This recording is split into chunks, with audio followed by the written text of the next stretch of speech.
श्री गणेशाय नमः। चतुर्थी की कथा के अनुसार एक बार देवी पार्वती जी ने भगवान गणेश जी से पूछा, हे गणेश, वैशाख मास के कृष्ण पक्ष की चतुर्थी के दिन आपकी पूजा किस विधि से करनी चाहिए? तब गणेश जी ने उत्तर दिया, हे हिमालय नंदिनी, वैशाख मास में पूर्वोक्त रीति से अर्थात पहले बताई गई रीतियों से ही गजानंद नामक गणेश जी की पूजा करनी चाहिए। पूजन करने के बाद अर्घ्य देना चाहिए। दिन भर व्रत रखकर पूजन के बाद ब्राह्मण को भोजन कराकर जौ, तिल, अक्षत्र, चीनी और घी का शाकला बनाकर हवन कराएं तो वह अपने शत्रु को भी वशीभूत कर सकता है। इस संबंध में आपको एक प्राचीन इतिहास सुनाती हूँ, ध्यान पूर्वक सुनो। गणेश जी श्री देवी पार्वती जी से आगे कहते हैं, प्राचीन काल में त्रेता युग में दशरथ नामक एक प्रतापी राजा हो चुके हैं। वह राजा आंखें टपरे थे। एक बार अनजाने में ही उन्होंने एक श्रवण कुमार नामक ब्राह्मण का आखेट में वध कर दिया। तब उन ब्राह्मण के अंधे माता पिता ने राजा को श्राप दिया कि जिस प्रकार हम लोग पुत्र शोक में मर रहे हैं उसी तरह तुम्हें भी पुत्र शोक होगा। इससे तो राजा को बड़ी चिंता हुई। फिर उन्होंने पुत्रष्टि यज्ञ कराया। फलस्वरूप जगदीश्वर श्री राम ने चतुर्भुज रूप से अवतार लिया। भगवती लक्ष्मी जी जानकी के रूप में धरती पर अवतरित हुई। पिता की आज्ञा पाकर भगवान श्री राम ने सीता जी और लक्ष्मण के साथ वन में खरदूषण आदि राक्षसों का वध कर दिया। इससे क्रोधित होकर लोगों को रुलाने वाले रावण ने सीता जी का अपहरण कर लिया। सीता जी के वियोग में भगवान श्री रामचंद्र जी ने पंचवटी का त्याग कर दिया और ऋषमुख पर्वत पर पहुंचकर सुग्रीव के साथ मित्रा की। इसके बाद सीता जी की खोज में हनुमान आदि बानर तत्पर हुए। ढूंढते ढूंढते बानरों ने गिरिराज संपाति को देखा। इन बानरों को देखकर संपाति ने पूछा कि तुम लोग कौन हो? इस वन में कैसे आए हो? तुम्हें किसने भेजा है? यहाँ पर तुम्हारा आना किस प्रकार हुआ है? संपाति की बात सुनकर बानरों ने उत्तर दिया कि भगवान विष्णु के अवतार दशरथ नंदन राम जी की पत्नी सीता जी और भाई लक्ष्मण जी के साथ दंडक वन में आए हैं। वहां पर उनकी पत्नी सीता जी का अपहरण कर लिया गया है। हे मित्र, इस बात को हम लोग नहीं जानते हैं कि सीता जी इस समय कहाँ हैं। उनकी बात सुनकर संपाति ने कहा कि तुम सब रामचंद्र जी के सेवक होने के नाते हमारे भी मित्र हो। जानकी जी का जिसने हरण किया है और वह स्थान जहाँ पर है वह मुझे मालूम है। सीता जी के लिए मेरा छोटा भाई जटायु अपने प्राण गंवा चुका है। श्री रामचंद्र जी के चरण कमल का स्मरण कर हमारे भाई ने अपना शरीर त्यागा है। यहाँ से थोड़ी ही दूर पर समुद्र है और समुद्र के उस पार राक्षस नगरी है। वहाँ शीशम के पेड़ के नीचे सीता जी बैठी हुई हैं। आप लोग देखिए, रावण द्वारा अपहृत सीता जी अभी भी मुझे दिखाई दे रही हैं। मैं आपसे सत्य कह रहा हूँ, सभी बानरों में हनुमान जी अत्यंत पराक्रमशाली हैं, इसलिए उन्हें वहां जाना चाहिए। केवल हनुमान जी ही अपने पराक्रम से समुद्र लांघ सकते हैं, अन्य कोई भी इस कार्य में समर्थ नहीं है। तब संपाति की बात सुनकर हनुमान जी ने पूछा, हे संपाति, दुरस्तर समुद्र को मैं किस प्रकार लांघ सकता हूँ? हमारे सब बानर उस पार जाने में असमर्थ हैं, तो फिर मैं अकेला कैसे पार कर सकता हूँ? हनुमान जी की बात सुनकर संपाति ने उत्तर दिया, मित्र, आप संकट नाशक गणेश चतुर्थी का व्रत कीजिए। उस व्रत के प्रभाव से आप समुद्र को क्षण भर ही पार कर लेंगे। संपाति के आदेश से संकष्टी चतुर्थी के उत्तम व्रत को फिर हनुमान जी ने किया। भगवान गणेश देवी पार्वती जी से कहते हैं, हे देवी, इसके प्रभाव से क्षण भर में हनुमान जी समुद्र को लांघ गए। इस लोक में इसके समान सुखदायक दूसरा कोई व्रत नहीं है। देवी पार्वती को वैशाख कृष्ण पक्ष की संकष्टी चतुर्थी का महात्म बताकर गणपति भगवान मौन हो गए। भगवान श्री गणेश ये सारा वृत्तांत धर्मराज युधिष्ठिर को सुना रहे हैं। धर्मराज युधिष्ठिर से भगवान कहते हैं, हे युधिष्ठिर, अब आप भी इस व्रत को कीजिए।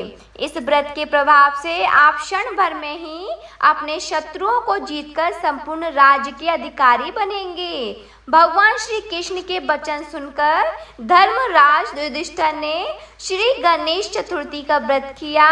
इस व्रत के पुण्य प्रभाव से वे अपने शत्रुओं को जीतकर राज्य के अधिकार बन गए। गणेश चतुर्थी की तिथि पर स्नान के बाद सोने, चांदी, तांबे, पीतल या मिट्टी से बने गणेश भगवान की मूर्ति की स्थापना करनी चाहिए।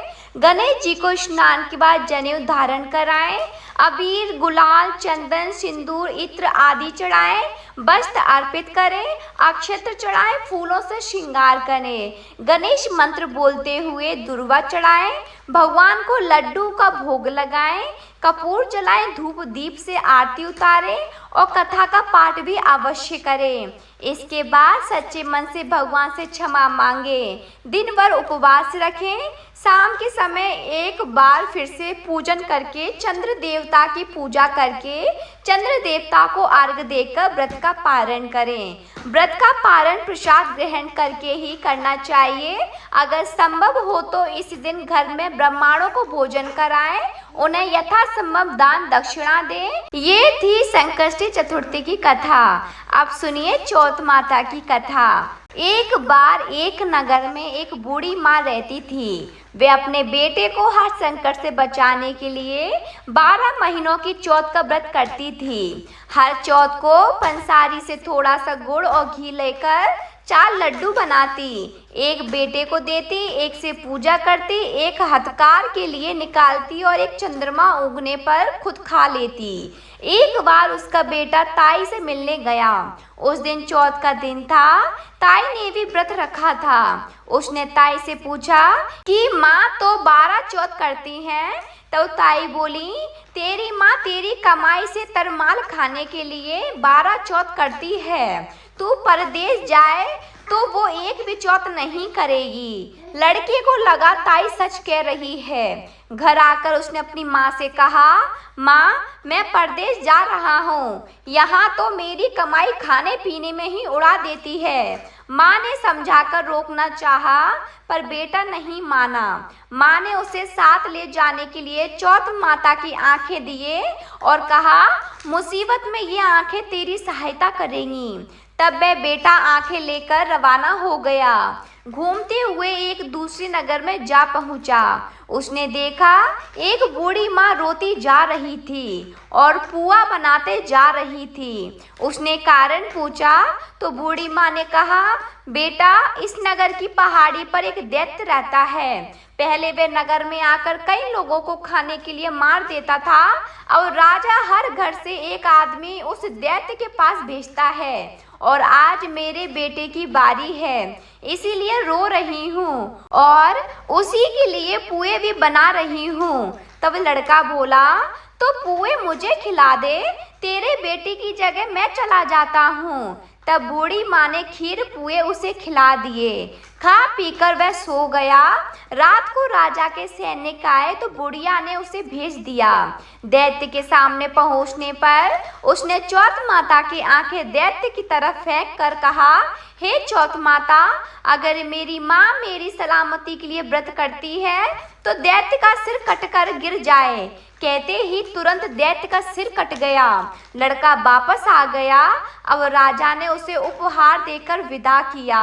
चलते हुए वह एक दूसरे राजा के नगर में जा पहुंचा। इस राज्य में आवा तभी पकड़ता था। एक इंसान की बलि दी जाती थी। सिपाहियों ने उसे पकड़कर आवे में चून दिया। लड़के ने आंखें आवे में डाले और कहा, हे चौथ माता, अगर मेरी माँ मेरे लिए व्रत करती है तो ये आवा मेरे लिए मेरी बलि बिना ही झट से पक जाए। आवा तुरंत पक गया। आवे में से मिट्टी की जगह सोने चांदी के बर्तन निकले। लड़का बोला, बर्तन धीरे धीरे निकलना, कहीं मुझे ना लग जाए। राजा ने उससे निकलवाया और उससे पूछा, इस आवे में से तुम बच कैसे गए? लड़के ने बताया कि उसकी माँ चौथ माता की व्रत करती है, व्रत के कारण ही वह बच पाया। राजा को विश्वास नहीं हुआ। उसने एक चांदी की सुराही मंगवाई और कहा, सुराही की नली से निकलकर दिखाओ, तभी मुझे विश्वास होगा। लड़के ने चौथ माता को फिर से याद करके आंखें सुराही में डाले और कहने लगा, मैं भंवरा बनूं, सुराही से निकलूं। लड़का भंवरा बनकर तुरंत सुराही से निकल गया। तब तो राजा ने प्रसन्न होकर राजकुमारी का विवाह उसके साथ करवा दिया और सभी लोगों को चौथ माता का व्रत करने के लिए कहा। उधर अब लड़के को अपनी माँ की याद आई। उसने राजा के पास जाकर खुद के नगर जाने की इच्छा जाहिर की। राजा ने रथ, घोड़े, हाथी और खूब सारा दान दहेज देकर उन्हें विदा कर दिया। चौथ के दिन वह लड़का अपने नगर पहुंचा। वह अकेला पंसारी की यहाँ माँ का इंतजार करने लगा। सोचा, चौथ है तो माँ यहाँ जरूर आएगी। थोड़ी ही देर बाद लकड़ी टेकती हुई उसकी माँ उसे आते हुए दिखाई दी। बेटा माँ के चरणों में गिर पड़ा और कहने लगा, माँ मैं तेरा बेटा हूँ, मुझे माफ कर दो। माँ ने उसे उठाकर गले लगा लिया। अब तो लोग चौथ माता की जय जयकार करने लगे। उस नगर के अब सभी लोग चौथ माता का व्रत करने लगे। हे चौथ माता, जैसे बूढ़ी माँ और उसके बेटी की सहायता आपने की, वैसे ही हम सबकी भी करना। कहानी कहने और सुनने वाले पर भी कृपा करना। प्रेम से बोलो चौथ माता की जय। अगर वीडियो अच्छी लगी हो तो लाइक शेयर सब्सक्राइब जरूर करें। कमेंट बॉक्स में जय चौथ माता जरूर लिखें और जय श्री गणेश लिखना ना भूलें। मिलते हैं एक नई वीडियो के साथ, तब तक के लिए आप सबका दिन शुभ हो। भगवान की कृपा आप सभी पर बनी रहे।